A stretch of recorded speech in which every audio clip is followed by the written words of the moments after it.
ठीक है, आज की क्लास में हम लोग बात कर रहे हैं हाइट एंड डिस्टेंस का इंट्रोडक्शन।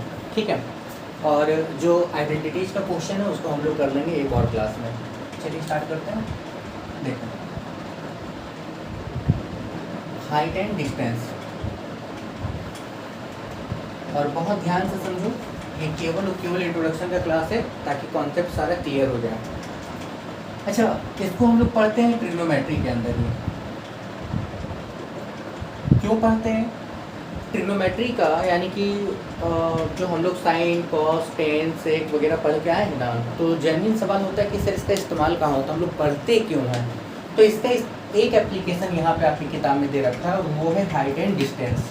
एक एग्जांपल समझो, मानते हैं, अच्छा हाइट का मतलब क्या होता है, ये हाइट है। डिस्टेंस का मतलब क्या होता है, इस हाइट से चाहे इस तरफ चाहे इस तरफ किसी जगह पे कोई पॉइंट है, मान लो इस जगह पे कोई पॉइंट P है। समझने के लिए ये A और ये B, कोई बिल्डिंग है, कोई टावर है, कुछ भी है, वर्टिकल कुछ भी है, वर्टिकल लेंथ है, ये कुछ भी है, और यहाँ से एक पॉइंट आपके पास में P दे रखा है, किसी डिस्टेंस पे दे रखा है। अब फील करना है, थोड़ा सा बात समझना ये है कि अगर यहाँ से इसको हम देखें तो ये कुछ एंगल बनेगा कुछ एंगल, ये कुछ एंगल बनेगा, सर्टेन एंगल ये बनेगा थीटा। मानते हैं कि अगर इससे थोड़ा सा और दूर चले जाएं, मान लो इस पॉइंट पे आ जाए, Q आ जाए, तो यहाँ से भी कुछ एंगल बनेगा। ठीक, कुछ एंगल बना, ये बना आपका क्या, पाई। इससे थोड़ा सा और दूर चले जाएं, यहाँ से भी कुछ एंगल बनेगा, और ये बनेगा, कुछ भी मान लेते हैं, इसको मान लेते हैं, मान लो x मान लेते हैं। यहाँ से थोड़ा सा और दूर चले जाएं, वहाँ से भी एंगल बनेगा, कुछ बनेगा।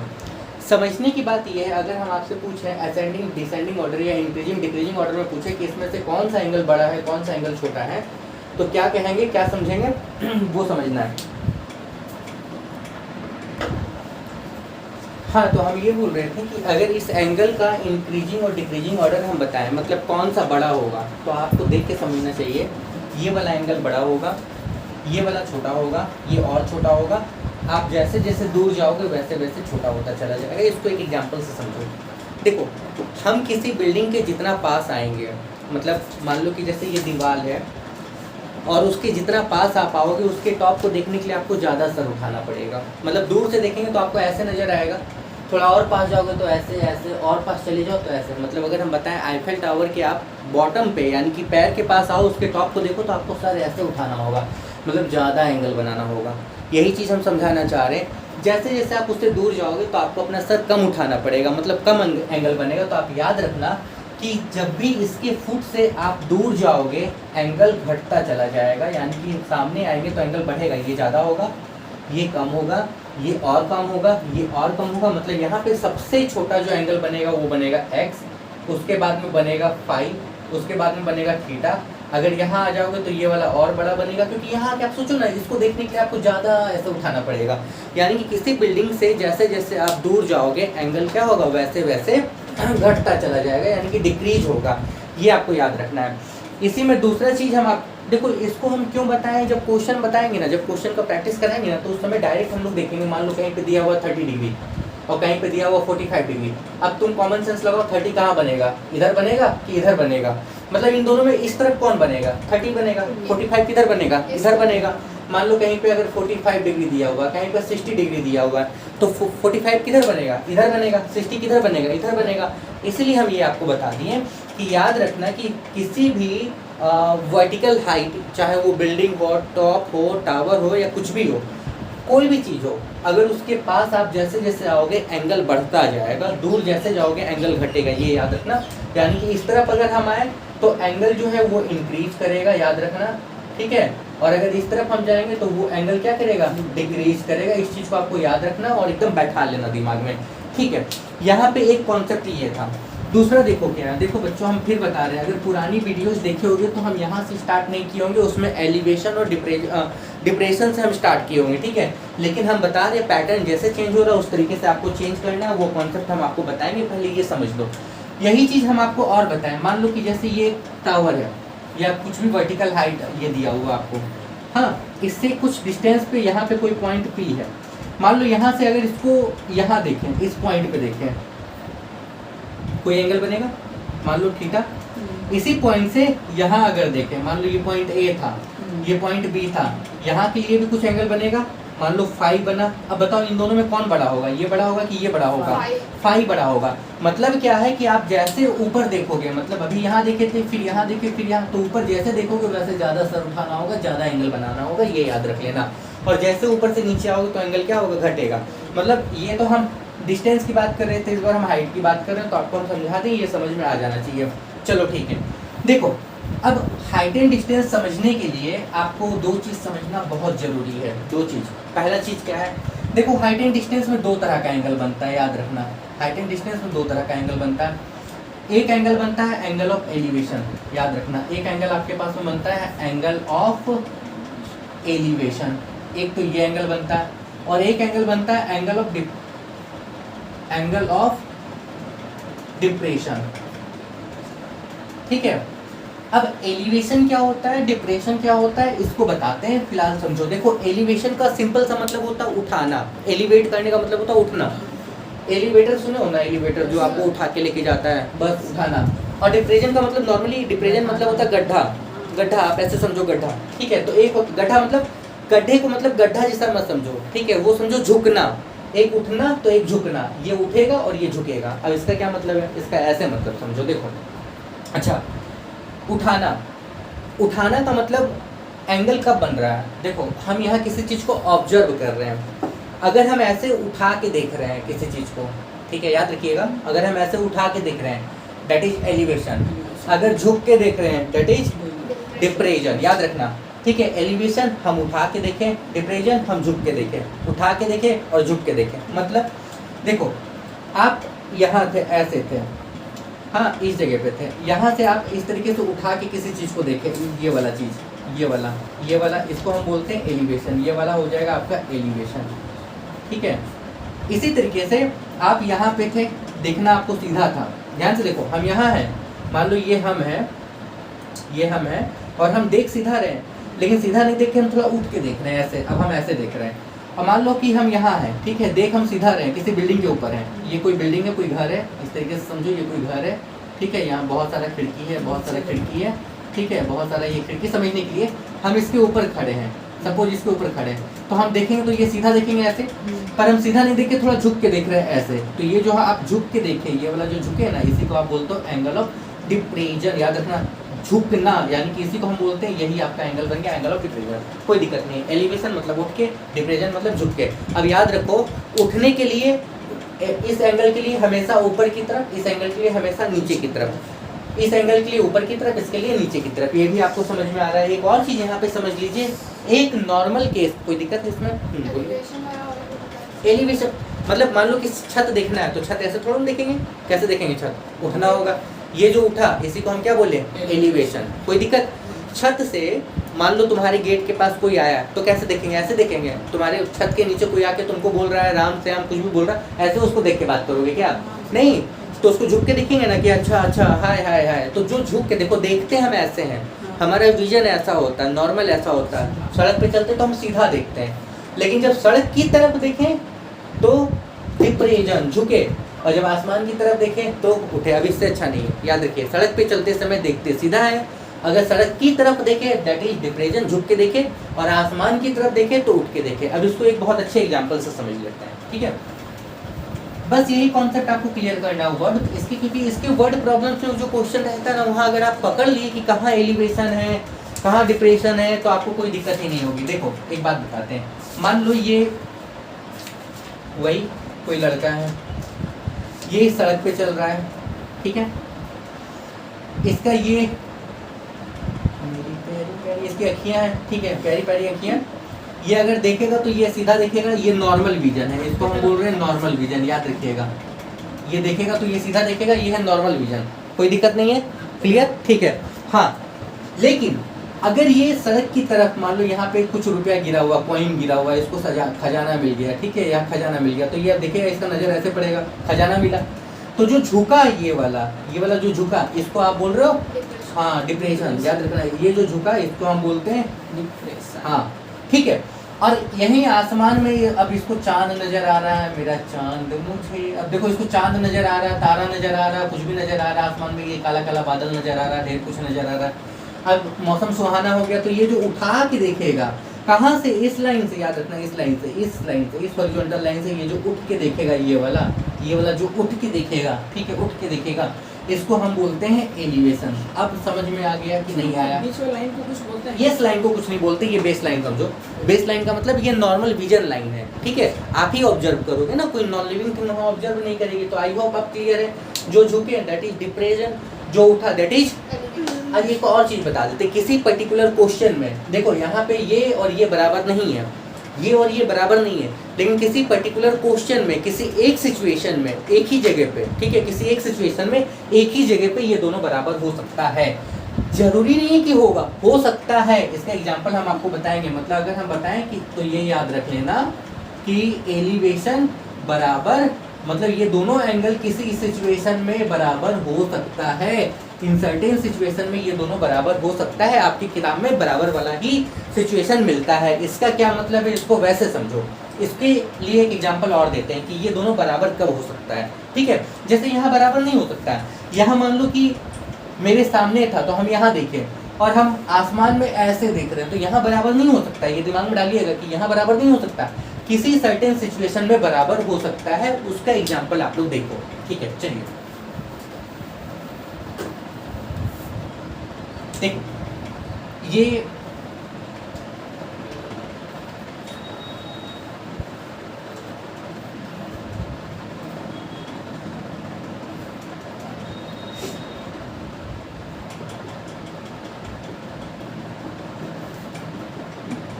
अच्छा बना रहे हैं, थोड़ा फील करना है ना, फील नहीं करेंगे तो फिर मजा नहीं आएगा। देखो अब ठीक है, यहाँ पे क्या होगा, मैं तो रास्ते से जा रहा था, मैं तो भेलपूरी खा रहा था। अब यहाँ आके हम भेलपूरी खाए नहीं, छोड़ दिए, फेंक दिए, क्योंकि मेरी नज़र यहाँ पड़ गई। भेलपूरी गया, ठीक है।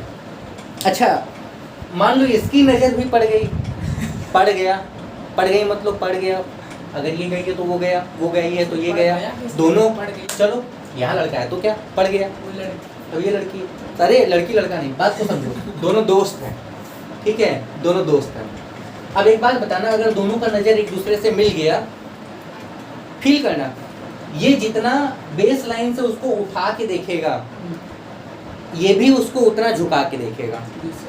अगर नहीं समझ में आए तो इसको हम समझा रहे हैं। हम बताएं, मान लो छत पे तुम्हारा दोस्त है, नीचे तुम हो, तुम अपने दोस्त को जितना उठा के देखोगे वो तुमको उतना ही झुक कर देखेगा। इसको ऐसा समझो, give respect and take respect. इससे अच्छा एग्जांपल नहीं है मैथ्स में, give respect and take respect. इसका मतलब समझो, इसका मतलब ऐसे समझते हैं। देखो मान लो ये छत का बिल्डिंग है, ये वाला, ठीक है, यहाँ तो बना दिए, यहाँ समझो, ठीक है। यहाँ पे वो खड़ा है ऐसे, अच्छा उसको देखना सीधा था, यही ना। मान लो यहाँ पे हम खड़े, कहीं भी हम खड़े, यहाँ भी हम खड़े, मान लो कहाँ, यहाँ खड़े हो, कहीं भी, मान लो इस जगह पे हम खड़े हैं, सबको इस जगह पे हम खड़े हैं, इस जगह पे हम खड़े हैं, ठीक है। अच्छा हमको देखना कैसा था, सीधा सीधा। मान लो कि जैसे कि अभी ऐसे मत बोलना कि सर इसके नीचे ही क्यों पार किया ये लाइन, हम ऐसे भी हो सकते हैं, तो उससे कोई दिक्कत नहीं है। हमको देखना कैसा है, हमको देखना कैसा है, सीधा, ऐसे देखना था, कोई दिक्कत। मान लो हम अगर इसको देखें तो इसको ऐसे देखेंगे ना, कोई दिक्कत, क्लियर। अच्छा हम ध्यान से देखना, हम इसको वैसे देखेंगे तो ये भी तो हमको ऐसे देखेगा ना, इसी लाइन पे तो देखेगा ना, यही तो लाइन है ना, कनेक्शन का यही लाइन है, कोई दिक्कत, क्लियर हो, ठीक है। आगे सुनो। अच्छा एक बात बताओ, हम देख नीचे रहे थे, अब देख रहे हैं ऊपर, डिप्रेशन या एलिवेशन, ये वाला बना क्या, एलिवेशन, कोई दिक्कत, ठीक है। देख सीधा रहा था, बेचारा झुक के देख रहा है, झुक के देख रहा है तो ठीक है, ये समझ में आ रहा है, कोई दिक्कत नहीं है, ठीक है। आगे सुनो। अच्छा एक बात बताओ, ध्यान से देखना, एक बात बताना, ये एंगल और ये एंगल बराबर होगा कि नहीं होगा? कौन सा एंगल होगा? Right angle, acute. ये दोनों एंगल कौन सा होता है? Alternating interior. हाँ, ये दोनों एंगल कौन सा होता है? मान लो अगर ये x है, ये y है, तो ये दोनों एंगल कौन सा होता है? Alternating interior. कोई दिक्कत? अब बताओ, ये दोनों बराबर है, मतलब ये दोनों बराबर होगा, मतलब इस पर्टिकुलर सिचुएशन में ये दोनों एंगल बराबर हो गया। तो हम आपको बताएं, कि किसी पर्टिकुलर सिचुएशन में ये दोनों एंगल बराबर भी हो सकता है। याद रखिएगा, ऐसे सिचुएशन में ये दोनों क्या हो जाएगा, बराबर हो जाएगा। ये दिमाग में डालिएगा। इतना ही कॉन्सेप्ट था। अगर इतने कॉन्सेप्ट पे आप क्लियर हो तब तो फिर हाइट एंड डिस्टेंस बहुत आसान है। ठीक है, याद रखिएगा, एलिवेशन मतलब उठा के, डिप्रेशन मतलब झुका के, और ये दोनों बराबर। ठीक है, हाँ पूरा हाइट एंड डिस्टेंस, एलिवेशन, बस आप पूरे हाइट एंड डिस्टेंस में यही दोनों एंगल देखोगे। ठीक है, कुछ इंपॉर्टेंट और देख लीजिए जो आपको काम आएगा। इसके पहले हम आपको बता चुके हैं, हालांकि अगर नहीं पता है तो वो देखो साइन थीटा होता है। साइन थीटा जो होता है ये होता है परपेंडिकुलर बाय हाइपोटेन्यूज का रेशियो। ठीक है, आपके पास में जो कॉस थीटा होता है ये होता है बेस बाय हाइपोटेन्यूज का रेशियो, और आपके पास में जो टेन थीटा होता है ये होता है पता है क्या, परपेंडिकुलर बाय क्या, बेस का रेशियो। ठीक है, साइन का उल्टा क्या होता है, कॉसेक होता है, इसलिए ये हो जाएगा h बाई पी। ठीक है, कॉस का क्या होता है, सेक होता है, ये हो जाएगा h बाई बी। कॉट का क्या, टेन का क्या होता है, कॉट होता है, तो ये होगा b बाई पी। मतलब आप ये तीन याद करो या ये तीन याद करो, बात वही है, कोई नहीं। याद रखना ये तीन ज़्यादा आसान होता है। ठीक है, साइन कॉस टेन, यही इसी का इस्तेमाल करते हैं, और सबसे ज़्यादा तो कॉट का इस्तेमाल करते हैं। इसलिए याद रख लेना, कॉट जो होता है वो परपेंडिकुलर बाई क्या होता है, बेस होता है। मतलब तुम ये तीन याद रखो, उससे ये बन जाएगा, या 6 का 6 याद रखो, उससे कोई दिक्कत नहीं है, आपको याद रखना होगा। ठीक है, एक और चीज़ हम बताते हैं, मान लो ये राइट एंगल, अच्छा एक चीज़ बताना हम आपको भूल गए हैं, यहाँ पे कुछ चीज़ हम एज्यूम भी करते हैं, मान के चलते हैं, मान के चलते कि ये सीधा ही है। अब मान लो कि वो पीसा की एक मीनार है ना, वो झुकी हुई मीनार जिसको बोलते हैं, अब मान लो वो ऐसे है, वो मीनार इस तरीके से, या मान लो ये ऐसा बिल्डिंग नहीं, ये हल्का टेढ़ा टिल्ट है, तो ऐसे बिल्डिंग में मतलब जो वर्टिकल नहीं हो, याद रखिएगा वर्टिकल हाइट नहीं हो, वहाँ पे आप इस नियम को फॉलो नहीं कर पाते हैं। मतलब ये हमेशा राइट एंगल ट्रायंगल के लिए वैलिड है, क्योंकि पूरा ट्रिग्नोमेट्री कहाँ अप्लाई कर रहे थे, राइट एंगल ट्रायंगल में। ये पूरा का पूरा किस में वैलिड है, राइट एंगल ट्रायंगल के लिए वैलिड है, याद रखिएगा। मतलब अगर यहाँ पे ये मान लो 90 डिग्री का एंगल नहीं बने तो बोलोगे सर 100 डिग्री का बन रहा है, तो हम मान लेते कि ये 90 डिग्री का बन रहा है। अगर 100 डिग्री का बनेगा तो बहुत कुछ कैलकुलेशंस चेंज हो जाएगी, पर हम मानते हैं कि ये सीधा है, वर्टिकल है, 90 डिग्री बना रहा है। ठीक है, कोई दिक्कत नहीं है। अच्छा बताओ, मान लो अच्छा 90 के सामने वाला हमेशा हाइपोटेन्यूस होता है, ये तो शुरू से सबको पता है। मान लो अगर इस एंगल की बात कर रहे हैं, तो जिस एंगल की बात करोगे उसके सामने वाला परपेंडिकुलर होता है, जो बच गया वो बेस होता है। ये पता है ना? अगर नहीं पता तो देखो 90 के जस्ट अपोजिट, जो अपोजिट है वो होता है हाइपोटेन्यूस। जिस एंगल की बात कर रहे हो, ये एंगल है जिसकी आप बात कर रहे हो, जिस एंगल के लिए बात कर रहे हो, उसके जस्ट जो अपोजिट होगा वो क्या होगा, वो आपका होता है परपेंडिकुलर। याद रखना, जो रिमेन है, रिमेनिंग साइड है, यहाँ पे बता रहे हैं, जो रिमेनिंग साइड है या रिमेनिंग साइड है, उस रिमेनिंग साइड के अपोजिट नहीं, ये साइड जो बच गया वो बेस होता है। यहाँ 90 के अपोजिट वाला देखो, ये 90 के अपोजिट, यहाँ इस एंगल के अपोजिट देखें, पर इस बार जो रिमेनिंग साइड है, ठीक है, ये रिमेनिंग साइड जो आपके पास में है वो वाला क्या हो जाएगा, बेस हो जाएगा। अगर मान लो इधर से बात करते हैं, वही चीज़ यहाँ पे हम आपको बता रहे हैं कि मान लो अब इस तरफ से अगर आपको देखना है, ये 90 है, 90 के सामने वाला हाइपोटेनियस हो गया, कोई दिक्कत। मान लो इस एंगल की बात नहीं करके अगर इस एंगल की बात करें तो इसके सामने वाला क्या होगा, ये वाला परपेंडिकुलर, और ये वाला क्या, मतलब परपेंडिकुलर और बेस आपस में क्या होता है, डिपेंड करता है कि हम कहाँ से देख रहे हैं, ये याद रखना। इतनी चीज़ें अगर आपकी क्लियर है तो आपके पास में दिक्कत नहीं होगी। ठीक है, आगे बढ़ते हैं। अब देखो कुछ कॉन्सेप्ट हम आपको बता देते हैं कि एग्जाम के पॉइंट ऑफ व्यू से कि किस तरह के क्वेश्चंस पूछे जाते हैं। पहले क्वेश्चंस देखेंगे, बाद में सॉल्यूशंस हम लोग बुक पे जाएंगे। इसलिए हम बताएं आज की क्लास में केवल और केवल कॉन्सेप्ट हम आपको बता रहे हैं। सबसे इंपॉर्टेंट या सबसे ज़्यादा जो क्वेश्चंस का टाइप पूछा जाता है, ठीक है, यहाँ पे हम आपको बता रहे हैं किस तरीके से क्वेश्चंस आते हैं, टाइप ऑफ क्वेश्चंस। याद रखिएगा कि एग्जाम में और बोर्ड में क्वेश्चंस कैसे आते हैं। देखो पहला सवाल ये है कि ये कोई बिल्डिंग है, कहीं भी है, ठीक है, इस बिल्डिंग से 30 मीटर दूर हम चले जाएं या इसके पास आ जाए, मेरा एंगल ऑफ एलिवेशन चेंज हो जाता है 30 डिग्री से 45 डिग्री। अच्छा, अगर एक बात इसी में पहले क्वेश्चन छोड़ो, कॉन्सेप्ट समझो।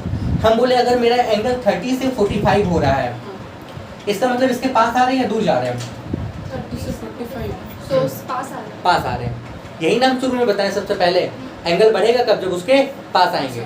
क्वेश्चन में आपसे साफ कहा गया कि अगर एंगल चेंज होकर 30 से 45 हो गया, इसका मतलब पास आ रहे हैं, ठीक है। अगर एंगल चेंज होकर 30 से 45 हो गया, इसका मतलब पास आ रहे हैं। क्वेश्चन में ये कहा जाए कि 45 से चेंज होके 30 हो गया, इसका मतलब दूर जा रहे हैं। हम आपको बार बार बताते हैं, कभी कभी होता है ना कि पास आ रहे दूर जा रहे वाला थोड़ा कॉन्सेप्ट मतलब एग्जाम में हड़बड़ी में हम भूल जाते हैं, तो तुम दिमाग में एक ही चीज रखना सारे बच्चे, ठीक है? एक मिनट,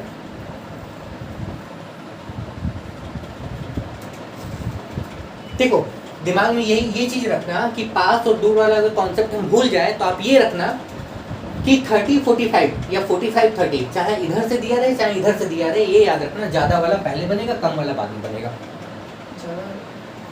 इसके फुट से पास में बनेगा ज्यादा वाला।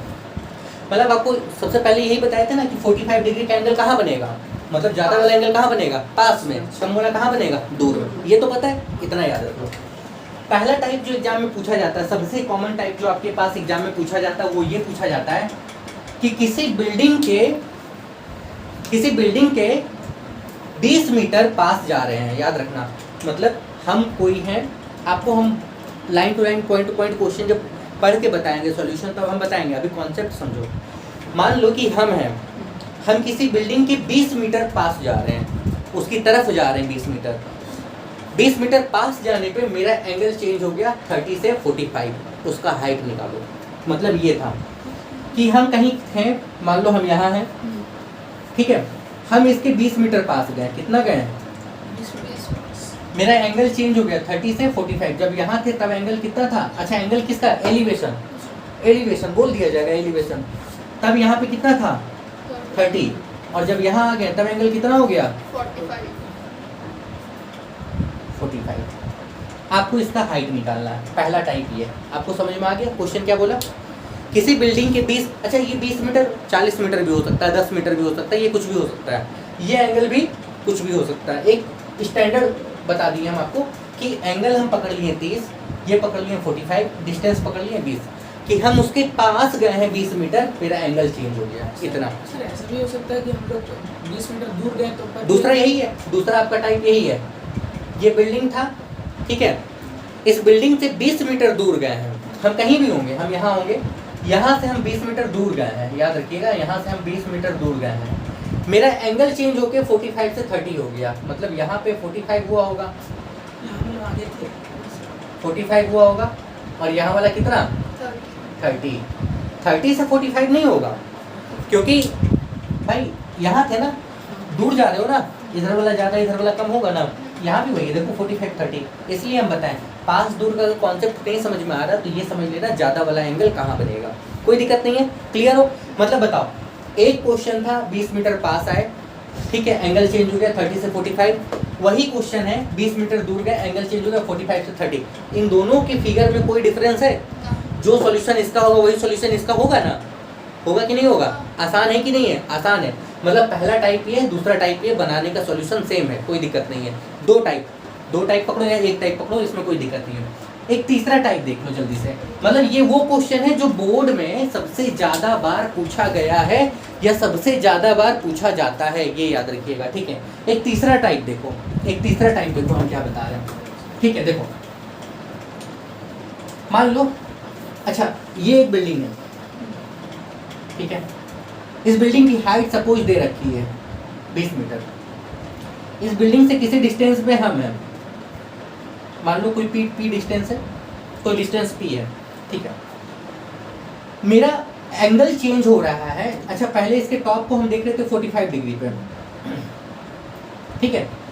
इसी बिल्डिंग को कितना और बढ़ाएं, मतलब कितना और ऊपर तक बढ़ाएं, मतलब एक फ्लोर और कितना बनाएं, मतलब कितना फ्लोर और बनाएं कि इसका एंगल चेंज होके 60 डिग्री हो जाए। अब ये पूरा एंगल जो है ना, ये 60 डिग्री हो जाए। मतलब समझो, पहले 4 मंजिला बिल्डिंग था, ऊपर देखे तो 45 डिग्री का एंगल बनाना पड़ रहा था, और कितना मंजिला बनाए कि सबसे ऊपर देखने के लिए 60 डिग्री बनाना पड़े। आपको निकालना है ये वाला हाइट, ये वाला हाइट। क्वेश्चन समझ में आ गया? कोई दिक्कत नहीं है? क्लियर हो? नहीं, मान लो 4 मंजिला घर बनाया, उसके टॉप को देख रहे थे 45 डिग्री एंगल। अगर मान लो हमको ज़्यादा उठा के देखना पड़े टॉप को, तब तो बिल्डिंग बढ़ाना होगा ना, और कितना बढ़ाएं कि 60 डिग्री पे देखें। समझ गए? कोई दिक्कत नहीं है। नेक्स्ट टाइप ये था, ठीक है। अच्छा एक सबसे ज़्यादा कॉमन टाइप जो पूछा जाता है वो क्या पूछा जाता है वो देख लो। सबसे ज़्यादा कॉमन टाइप जो पूछा जाता है वो, मतलब आप ये समझो कि 10 बार में 6 बार ये सवाल एग्जाम में आता ही आता है। अगर 10 बार क्वेश्चन देखें तो 6 बार आपको ये क्वेश्चन मिल ही जाएगा। मान लो कोई टावर है, ठीक है, कोई टावर है, ठीक, इस टावर के कोई टावर किसी हाइट का, मान लो ये 100 मीटर हाइट का है, इस टावर के ऊपर हम हैं। अच्छा एक बात और याद रखेंगे, जब तक इसमें मेरी हाइट दी नहीं जाएगी या किसी ऑब्जर्वर की हाइट दी नहीं जाएगी हम मान लेंगे उसके पास हाइट नहीं है। याद रखिएगा ये कुछ एजम्पशन है, हम लोग लेके चलते हैं। हम इसके ऊपर खड़े हैं, ठीक है, एक आदमी यहाँ है और एक आदमी यहाँ है, दोनों अपोजिट है, कोई दिक्कत? ध्यान से देखो सवाल क्या बोल रहा है। हम इसके ऊपर खड़े हैं, एक आदमी यहाँ एक आदमी यहाँ, दोनों अपोजिट है, ठीक। अच्छा अगर हम नॉर्मल देखेंगे तो हम सीधा ही देखेंगे ना, ये समझ में आ रहा है ना, चाहे उधर चाहे इधर। अच्छा इसको देखना पड़े इसको देखना पड़े तो हमको क्या करना होगा, झुकना होगा, तो हम इसको भी झुक के देखेंगे और इसको भी झुक के देखेंगे, कोई दिक्कत? हाँ, और जो झुक के देखते हैं उस एंगल को क्या बोलेंगे, डिप्रेशन। यहाँ बोल दिया जाएगा कि जो एंगल ऑफ डिप्रेशन है वो दिया हुआ 30 डिग्री और 45 डिग्री, मतलब एक तरफ वो 30 डिग्री झुका और एक तरफ कितना झुका, 45। कोई दिक्कत? आपसे बोला जाएगा इन दोनों के बीच का डिस्टेंस निकालो अगर ये दोनों अपोजिट है। देखो एक इस तरफ एक इस तरफ अपोजिट है, कोई दिक्कत? अपोजिट है, पहला केस ये अपोजिट वाला था, ये केस आपके पास में था अपोजिट वाला। इन दोनों के बीच का डिस्टेंस निकालना है, ये डिस्टेंस आपको निकालना है, ये डिस्टेंस आपको निकालना है। दूसरा इसी में सवाल क्या पूछा जाएगा, दूसरा इसी में सवाल पूछा जाएगा, यही एक मान लो बिल्डिंग है, टावर है, कुछ भी है, हम इसके ऊपर खड़े हैं, हम इसको देख रहे थे ऐसे, एक आदमी यहाँ है एक आदमी यहाँ है, हम इसको भी झुक के देखेंगे और इसको भी झुक के देखेंगे, कोई दिक्कत? वही सेम 30 डिग्री पे और किस पे, 45 डिग्री पे। अब इसमें भी वही सवाल है, इन दोनों के बीच का डिस्टेंस निकालो जब ये दोनों एक ही तरफ है, चाहे इधर चाहे इधर, मतलब अब इसमें कहा गया है आपको सेम साइड पे है, अब चाहे इधर चाहे इधर, देखो ये बीच का डिस्टेंस निकालना है, कोई दिक्कत? क्लियर? मतलब एक सवाल आपके पास में दिया हुआ था जब अपोजिट है, एक सवाल आपके पास में दिया था जब क्या है, सेम साइड पे है। I hope clear? ठीक है चलिए। हाँ सर उसका तो अच्छा एक बात, ये डिस्टेंस निकालने के लिए क्या करेंगे, ये डिस्टेंस और ये डिस्टेंस को क्या करेंगे, जोड़ देंगे। ये डिस्टेंस निकालने के लिए क्या करेंगे, सोच के देखो, यहाँ से ये वाला डिस्टेंस और यहाँ से ये वाले डिस्टेंस को क्या कर लेंगे, माइनस कर लेंगे। आसान है, मतलब जब अपोजिट होगा तो प्लस कर लेना, जब सेम साइड पे होगा तो क्या करेंगे। बाकी क्लियर होगा जब हम सवाल बताएंगे, आज केवल इंट्रोडक्शन है। बोलो उसका हम लोग का एंगल कैसे पता चलेगा कि वो 30 है वो 40 वो उससे कोई दिक्कत नहीं है, एक तरफ 30 एक तरफ 45, इधर 30 इधर 45, उससे कोई दिक्कत नहीं, जब तक हाँ वो ऐसे क्वेश्चन में बोला नहीं जाता है कि किधर 30 है किधर 45 है, समझ गए, किधर भी रख सकते हैं।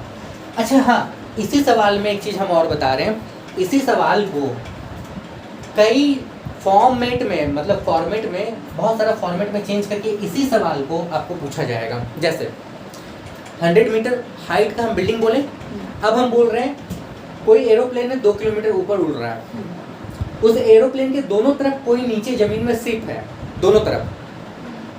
क्वेश्चन यही बन रहा है, एक को देख रहे हैं 30 डिग्री पे, एक को देख रहे हैं 45 डिग्री पे। जब भी अपोजिट की बात की जाएगी, बीच का डिस्टेंस निकालने के लिए क्या करेंगे, ऐड कर लेंगे। सेम क्वेश्चन, एक एरोप्लेन है इतने हाइट पे उड़ रहा है, 2 शिप है दोनों एक ही तरफ है, झांक के देखते एरोप्लेन से, एक को इतने पे एक को इतने पे, दोनों के बीच का डिस्टेंस निकालो। इसी में आपको कहा जाएगा लाइट हाउस है, याद रखना। हाँ, इस लाइट हाउस के दोनों तरफ 2 शिप है, लाइट हाउस से हम दोनों शिप को ऑब्जर्व कर रहे हैं किसी एंगल पे, दोनों के बीच का डिस्टेंस निकालो। यही एक सवाल 4-5 लैंग्वेज में पूछ के कहा जा, मतलब लैंग्वेज में पूछ लिया जाता है। कंफ्यूज नहीं, बनाने का तरीका आपके पास में सेम है। याद रखिएगा, पूरे हाइट एंड डिस्टेंस में तीन एक्सरसाइज आई थिंक है, 3 एक्सरसाइज में लगभग जो एग्जाम में पूछा जाने वाला आपके पास में क्वेश्चन आता है वो यही आता है जो हम आपको बता चुके हैं। इसके अलावा कुछ आता है वो मिसलेनियस आता है, ठीक है, वो भी आसान है, इसमें कुछ नहीं है। याद रखना, हम लोग जब अगली क्लास में स्टार्ट कराएंगे हाइट एंड डिस्टेंस, तो उसमें क्या करेंगे, सीधे क्वेश्चन का प्रैक्टिस करेंगे। जैसे कि एक सवाल लो, जैसे अगर हम आपको एक क्वेश्चन ऐसे रैंडम पूछते हैं, एक क्वेश्चन मान लो कि हम पतंग उड़ा रहे हैं, ठीक है, पतंग तो ऐसे उड़ाएंगे ना, ठीक है, सपोज एक रैंडम सवाल है। हाँ, ये पतंग जमीन से 30 डिग्री के हाइट एंगल पे बन रही है, कोई दिक्कत? मतलब 30 डिग्री का एंगल ये बना रहा है इसका थ्रेड। ये पतंग की हाइट यहाँ से दे रखी है मान लो 10 मीटर, आपसे बोला गया ये निकालना है, इसका लेंथ निकालना है, इसका स्ट्रिंग या थ्रेड या जो भी बोलते हैं हम लोग, इसका लेंथ आपको निकालना है। नहीं निकल जाएगा। कैसे? देखो मान लो ये ए है, ये आपके पास में बी है, ये आपके पास में सी है, इसके सामने दिया हुआ है ये, यानी कि आपको परपेंडिकुलर दिया हुआ है, इसके सामने यानी कि हाइपोटेनियस आपको निकालना है। परपेंडिकुलर और हाइपोटेनियस का रिलेशन क्या होता है? साइन का होता है, यानी कि साइन 30 डिग्री इक्वल टू क्या हो गया? परपेंडिकुलर बाई क्या? समझ में आ रहा है? 9 में कुछ ऐसा बना है ना, याद है? लास्ट कुछ 9 में आप ऐसा बने, बिल्कुल वैसे ही बनेगा ये। हम इसीलिए हम आपको बताएं, जब तक हम क्वेश्चन प्रैक्टिस नहीं कराएंगे आपको लगेगा हम लोग कर क्या रहे हैं। हम केवल आपको दिखा देंगे कि क्वेश्चन बहुत आसान आता है, आपको टेंशन नहीं लेना, बोर्ड्स के लिए बहुत आसान है। यही चीज़ आप देख लो, इसी में हम आपको और बताते हैं। ठीक है, एक क्वेश्चन तो ये हम आपको टाइप बता दिए। दूसरा क्वेश्चन देखो, दूसरा क्वेश्चन क्या कहा गया? मान लो, अच्छा ये बहुत कॉमन क्वेश्चन है, आपकी बुक में भी दिया हुआ, सीबीएसई में भी दिया हुआ है। ये कोई पेड़ है ए बी, ठीक है, आंधी तूफान आया, ये पेड़ इस जगह से टूट गया, टूट के ये वाला हिस्सा नीचे आएगा, मतलब ये वाला हिस्सा यहाँ से झुक गया जमीन पर, मतलब ए पॉइंट नीचे आ गया, कोई दिक्कत? और जमीन से ये एंगल बनाया है सपोज 45 डिग्री का।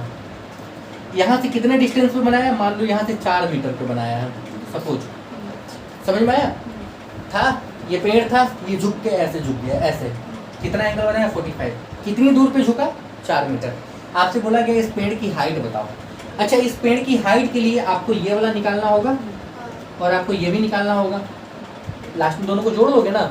मतलब इस ट्रायंगल में आपको ये साइड भी फाइंड करना है और ये साइड भी फाइंड करना है। फील करो, ए पी निकालना है और पी भी निकालना है।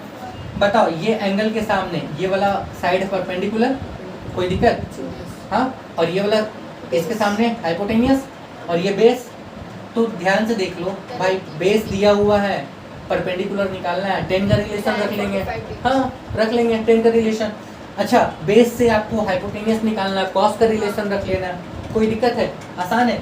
मतलब ये कुछ 1-2 क्वेश्चन है जो कि क्या है, हम आपको बता रहे कि मतलब आइडिया के लिए बनाएंगे, तो हम लोग डिटेल में बनाएंगे, कोई दिक्कत नहीं है। हाँ, कैसे निकले? लास्ट में दोनों को जोड़ देना ना, ठीक है, यही तो झुका था ना, इसको और इसको क्या करेंगे? जोड़ देंगे, कोई दिक्कत? वो एच निकालने के लिए मतलब पी और एच का भी तो रिलेशन किसी का भी रख लो, हाइपोटेनियस निकालने के लिए पी और एच का रख लो या बी और एच का रख लो, दोनों सेम है। इसलिए हम आपको बताए थे, चाहे इस तरफ का 3 याद रखो, चाहे उस तरफ का 3 याद रखो, उसमें कोई दिक्कत नहीं है। I hope clear? ठीक है, इसको बहुत भास्ट नहीं कर रहे हैं, इतना ही रहने दे रहे हैं। याद रखिए, ये इंट्रोडक्शन केवल आपके कॉन्सेप्ट के लिए, क्वेश्चंस हम लोग अगले क्लास से स्टार्ट कराएंगे, ठीक है।